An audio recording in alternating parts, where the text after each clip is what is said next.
A couple weeks ago, one of my GOATs, Jay-Z, Ho, the man that write check with the hand that don't write. I'm not a businessman, I'm a businessman.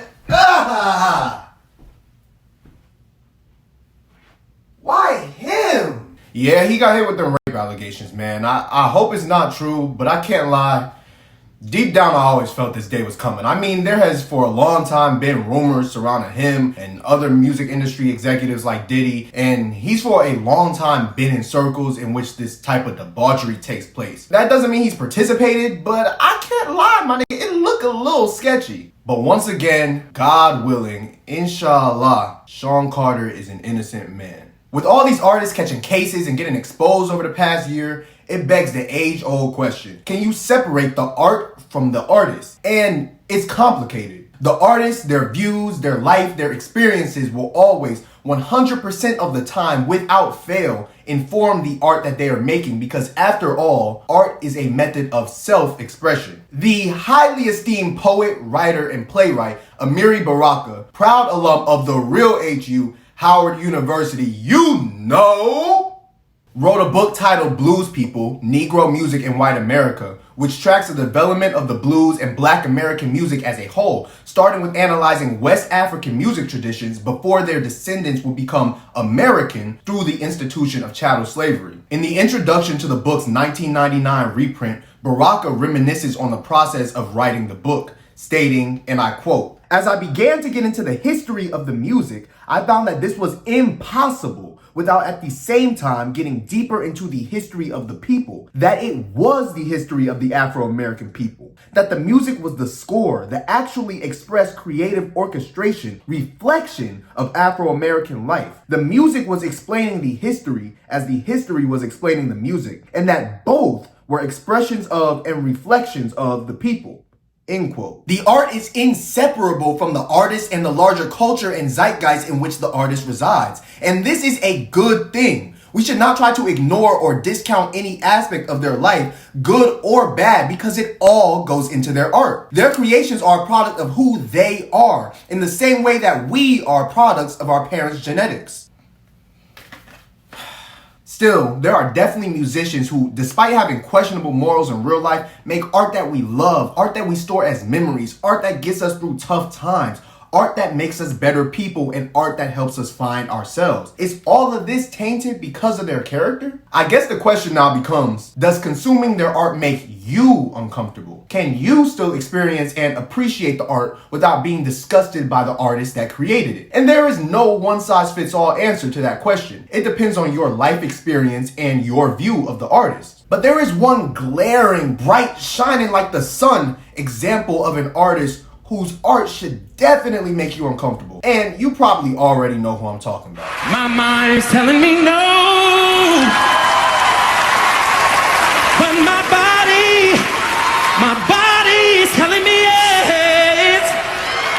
If R. Kelly's music doesn't make you uncomfortable, you probably either trying to be edgy, trying to hold on to the past, or you a freak who we need to watch out for. If you are unfamiliar with R. Kelly, he is undeniably one of the most significant R&B artists of all time. But through virtually all of his career, it was basically an open secret that he had an affinity for underage girls. He had been facing child abuse allegations since the 90s, which culminated with him being sentenced to a total of 31 years in prison as of 2024. But even with all this, it's not really the severity of R. Kelly's crimes that make me say we can't comfortably consume his art. It is his art. His art is the problem. As someone who loves music and art, someone who loves studying the continuum and history of music, why else would I have this book? I wanted to acquaint myself with R. Kelly's discography to understand his impact and place in music history. I've only listened to his debut album 12 Play, but I'm confident in saying that the overwhelming majority of his music is directly and explicitly about his crimes and his motivations to commit them. I want you to understand, even if R. Kelly was the most innocent, sanctified Christian man on the planet, he would still have the most freaky music catalog of all time. It's not close. Nobody is as freaky as his nigga.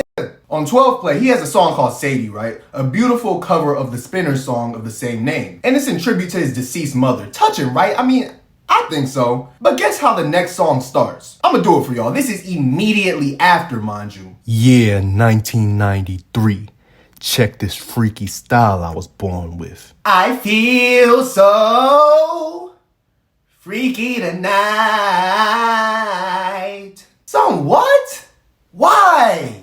Do you know how shocked I was hearing that transition? I was in the gym, damn near dropped a bar on my chest. What was that? And the craziest part is, if you look at the track list, there's no other song he could have transitioned into. They are all freaky as shit. And don't get me wrong, everybody that's 40 and up and still love R. Kelly. 12 Play is a great album, but in the back of my head, as he is explaining to me in overwhelming detail his sexual fantasies or realities, it is impossible for me to ignore the fact that he's a pedophilic sex criminal. I can't separate that shit. So when I first started listening to this album, even when the songs sounded amazing, I didn't get the urge to replay them. I had to force myself to replay them just to familiarize myself with the music. I mean, he has a song called It Seems Like You're Ready. Like, my nigga, were you trying to get caught? Be honest, you wanted us to know. It feeds your ego, I'm already knowing. Now, if Maxwell or D'Angelo made this song, it would be cool. The lyrics aren't innately predatory, but this being an R. Kelly song, do I even gotta explain why my virgin ears don't wanna hear this shit again? Then there's his song, I Like the Crotch on You. Yes, that's a real title. Stay with me here, please, stay with me. It's genuinely a good sounding song, and the last half of that bit, he was going crazy talking about no rock, no way, no how, not today. But now that I'm all that, you see they used to call me whack, but now they say it's right. Yes, come on, now we go, boy. Like, that shit was hard, I'm not gonna lie to you. But in another part of the song, he talking about some, what's going on inside my pants, I can't explain. You going crazy vocally, I won't lie, like I said, but I'm not about to listen to you sing that knowing that you did what you did. In this same song, he said something that I wouldn't dare say, so y'all gonna have to listen to him say it this time. And here y'all come in the comments. Niles, we been waiting on him to start singing. You fucking suck. Man, fuck y'all. This singing should take practice. Give me a couple months, damn. Nigga, did my voice just crack? That's that old bullshit. Only if you're old enough, baby. 18 and over, or 16 and under. Like, what? That's a bad line. I don't care if times were different back then. That's a bad line. My subconscious won't let me enjoy his music. My ears reject his music like it's the wrong blood type. I just can't do it. But I can't lie, there are a few R. Kelly songs that I can listen to without feeling disgusted, and maybe this is where I differ from some people. Sadie, I Believe I Can Fly, and The World's Greatest aren't about sex or romance at all. And the last two really be saving your boy when the semester get rough, man. I'm a music major. Do your homework on us being stressed out of our mind. That's a wolf in sheep's clothing of a major. Everybody think you having fun? Boy, hell no. Ignition Remix and Touch the Dream have sexual elements, but I find myself able to listen to these because they're different. Ignition is more subtle. It's more like a standard R&B song. Maybe I'm lying to myself, but it at least doesn't feel as freaky as his other works. That should have hit, man. Come on. And Touch the Dream is about sex, but it's not explicit or graphic or dirty at all. It uses a lot of great symbolism, and it's probably the best written song about sex ever. That songwriting is actually elite. Now, please, do not think I'm advocating for listening to any of this man's music or that I'm dismissing the feelings of victims of these types of crimes. He's actually done so much bad shit that I can't remember it all. Like, I just reminded myself writing this that he married Aaliyah at 15 and wrote her album aptly titled Age Ain't Nothing But a Number.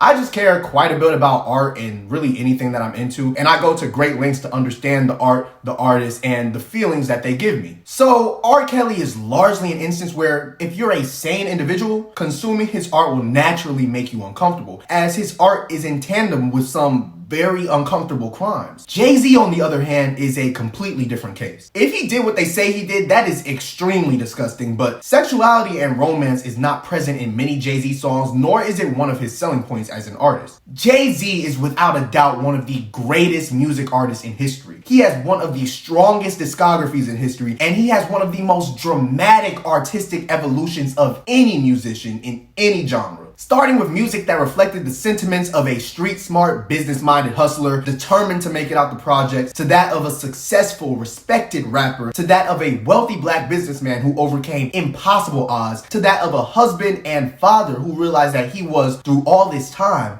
deeply flawed. We listened to Jay-Z to hear him talk about those topics, and I don't think there was a single point in his career where fans were buying his CDs to hear him talk about fucking. At least, I hope that's not why my mama bought this CD. Like I said, Jay-Z is one of my favorite rappers. He one of them ones where I hear a verse and I be like, he's the greatest of all time, no question. Even though I just said that about 2 other rappers. But I certainly do not look forward to hearing Jay-Z talking about women. Shit, whenever his songs focus on women, they're either the worst songs on his albums or they feel very out of place and out of character. So should Jay-Z be found guilty of this despicable crime, I still think I could listen to much of his music without being disgusted.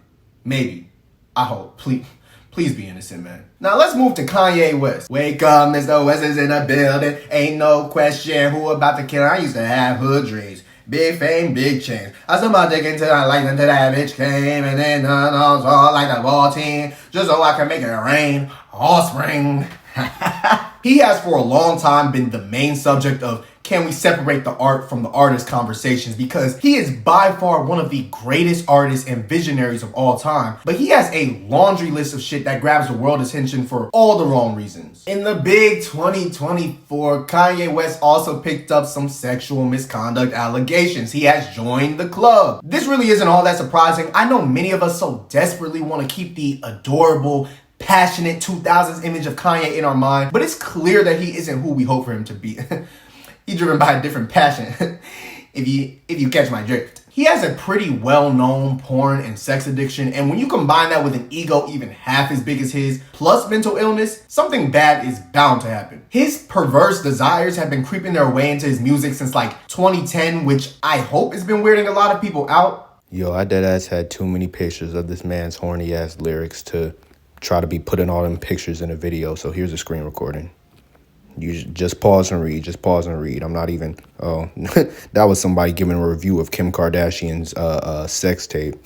Niggas is reviewing sex tape on IMDb. Ain't that crazy, man? Like, what the fuck? We just gonna keep going until we get to Jay-Z.